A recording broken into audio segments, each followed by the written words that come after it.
Hello friends, welcome back to my channel Official Embraw and if you are watching on Facebook, please follow my page। तो दोस्तों हम लोग कर रहे थे फार्मूला रिवीजन। तो इस कड़ी में हम लोग करने वाले हैं ए वेक्टर और B vector. A B vector क्या हो जाएगा यहाँ से, वी वेक्टर का स्थित सदिश वी वेक्टर का स्थित सदिश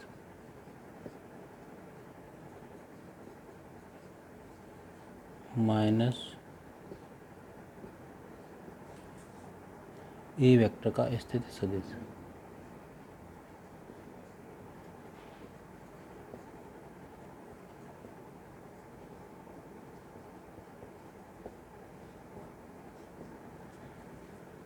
अब बात करें ए वेक्टर से जाने वाले तथा ए वेक्टर से जाने वाले तथा दो दिए हुए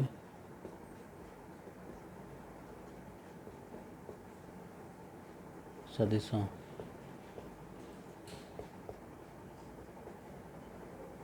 बी वेक्टर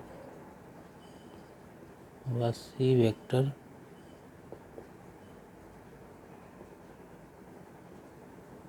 के समांतर समतल का समीकरण।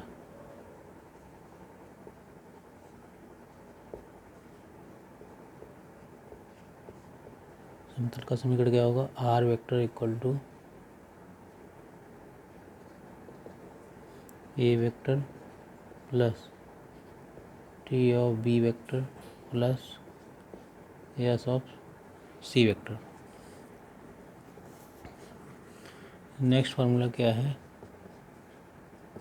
नेक्स्ट फार्मूला है यदि ए वेक्टर वी वेक्टर और सी वेक्टर एक समतली कब होंगे, कोप्लेनर, यानी कि एक समतलीय होंगे। कब होंगे, जब A vector equal to lambda times V vector plus mu times C vector हो जाए। ये हम लोगों ने पढ़ रखा है। हम नेक्स्ट फार्मूला देखते हैं। नेक्स्ट फार्मूला है यदि A vector dot V vector, तो ये क्या होगा, ये होगा mod of A vector mod of B vector into cos theta. Mod of A vector क्या आ जाएगा, ये आ जाएगा ए बी कॉस थीटा। तो ये चीज़ यहाँ से क्लियर है। अब हम लोगों ने कुछ फार्मूले पढ़े हैं, I dot I, J dot J, के डॉट के, तो वो भी देख लेते हैं यहाँ से। हम लोगों ने पढ़ा है I dot J equal to K dot K. जितने भी डॉट प्रोडक्ट होता है वो होता है 1। इसी प्रकार I dot J equal to J cap dot K cap equal to K cap dot I cap equal to 0। उसके बाद यहाँ से आता है cos theta equal to A vector dot B vector upon A B. ये चीज़ यहाँ से क्लियर है। नेक्स्ट फार्मूला क्या होता है, A vector cross B vector. ये भी फार्मूला होता है A vector cross B vector. इसका होता है mod of A vector mod of B vector sine theta into N cap equal to, इसको लिख सकते हैं A V sine theta into N cap.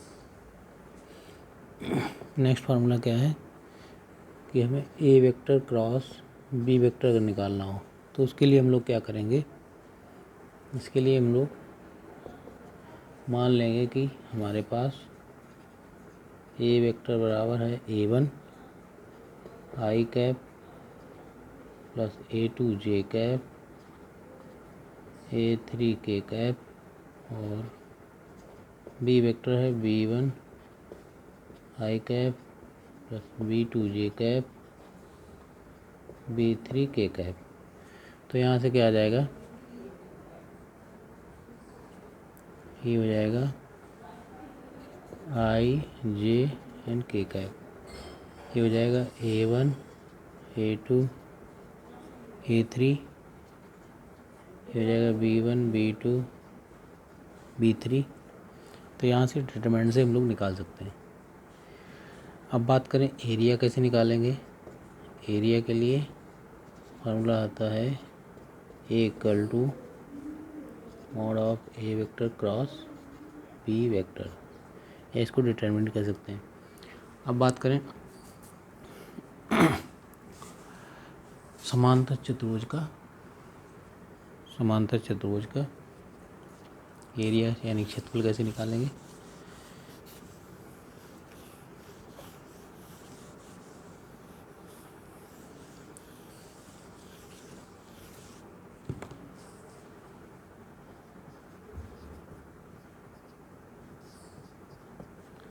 समांतर चतुर्भुज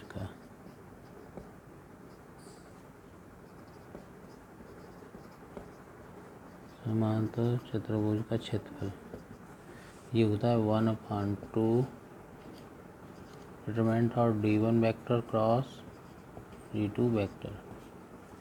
उसके बाद त्रिभुज ABC का क्षेत्रफल क्या होगा। त्रिभुज ABC का क्षेत्रफल कैसे निकालते हैं, तो निकालते हैं 1/2 determinant of AB vector cross AC vector.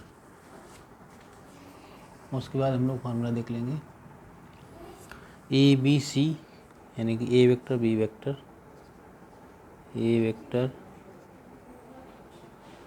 B vector और C वेक्टर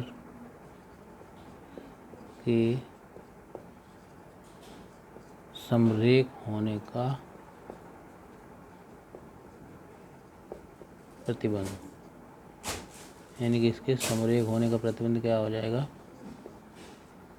तो ये होगा A vector cross B vector plus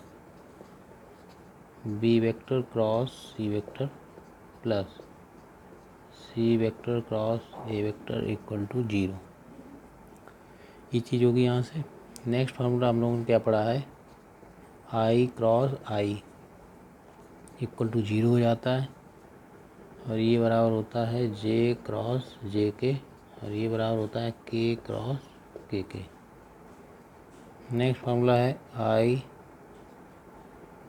cross J कितना होगा, K कैप, और J क्रॉस K ये हो जाएगा I। उसके बाद K cross I equal to हो जाएगा J। ये फार्मूला भी हम लोगों ने पढ़ रखा है। नेक्स्ट फार्मूला क्या होगा, यहाँ से अगर A वेक्टर B वेक्टर और C 3 वेक्टर हैं तो क्या होगा, A vector dot B vector cross C vector, ये क्या होगा A vector cross B vector dot C vector, ये भी बराबर होगा, और B vector dot C vector cross A vector equal to, ये किसके बराबर होगा, C vector dot A vector cross B vector के। उसके बाद अगर इसको बड़े ब्रैकेट में लगे तो ये हो जाएगा A वेक्टर B वेक्टर और C वेक्टर। इसको कैसे लिखेंगे, ये बराबर हो जाएगा B vector C vector into A vector. इसको लिख सकते हैं C vector A vector and B vector, यानी कि ये जो है सब बराबर होते हैं। उसके बाद अगर हमें एक चेंज करना हो, जैसे A vector dot B vector cross C vector को, तो क्या करेंगे, इसमें नेगेटिव साइन लगा देंगे। A वेक्टर इसको C क्रॉस B कर लेंगे, डॉट C क्रॉस B, इस तरीके से कर सकते हैं। इसी प्रकार इसमें क्या कर सकते हैं, A वेक्टर B वेक्टर और सी वेक्टर अगर आए तो हम लोग क्या करेंगे, माइनस चिन्ह लगा लेंगे, ए वेक्टर ऐसे ही रखेंगे, सी और बी एक तरफ लाएंगे, सी को पहले लाएंगे, सी वेक्टर फिर बी वेक्टर। ये हम लोगों ने पढ़ रखा है। उसके बाद फार्मूला देख लेते हैं हम लोग। नेक्स्ट फार्मूला ये है कि यदि ए वेक्टर इक्वल टू अगर दिया है हमें A1 I cap plus A2 J cap plus A3 K cap, B vector equal to है B1 I cap plus B2 J cap plus B3 K cap, और सी वेक्टर है C1 I cap plus C2 J cap plus C3 K cap. तो यहाँ से क्या आ जाएगा, A vector dot B cross C. इसको कैसे निकालेंगे, तो इसके लिए हमें करना पड़ेगा A1 A2 एंड A3, यहाँ आ जाएगा B1 B2 and B3, C1 C2 and C3। ये वैल्यू यहाँ से आ जाएगी। इसी प्रकार जब अगर हमें A vector cross B vector cross C vector को अगर हल करना हो, इसी डॉट में कैसे करेंगे, A vector dot C vector of B vector minus A vector dot B vector into C vector. तो ये चीज़ यहाँ से ये कैसे कर लेंगे। अब अगर बात करें, हम लोग फार्मूला बताएंगे, अगर ये एक पैरेललोग्राम है, समांतर चतुर्भुज है, जिसका ये आर जो है डायगोनल है और पी जो है ये सदिश है, और क्यू अगर ये सदिश है, एंगल अगर थीटा है, इनके बीच एंगल थीटा है, तो यहाँ से आर स्क्वायर रिजल्टेंट क्या हो जाता है, R square equal to P square plus Q square plus 2PQ cos of theta, ये वैल्यू हो जाती है। उसके बाद यहाँ से टेन थीटा जो आता है वो आता है क्यू साइन अल्फा अपान P plus Q cos alpha. उसके बाद पी की अगर वैल्यू बात करें, नेक्स्ट फॉर्मूला होता है P equal to R sine beta and Q equal to R sine alpha upon, यहाँ पर आएगा नीचे sine alpha plus beta, sine alpha plus beta. उसके बाद यहाँ भी आएगा नीचे sine alpha plus beta. Next formula हम लोग देख लेते हैं।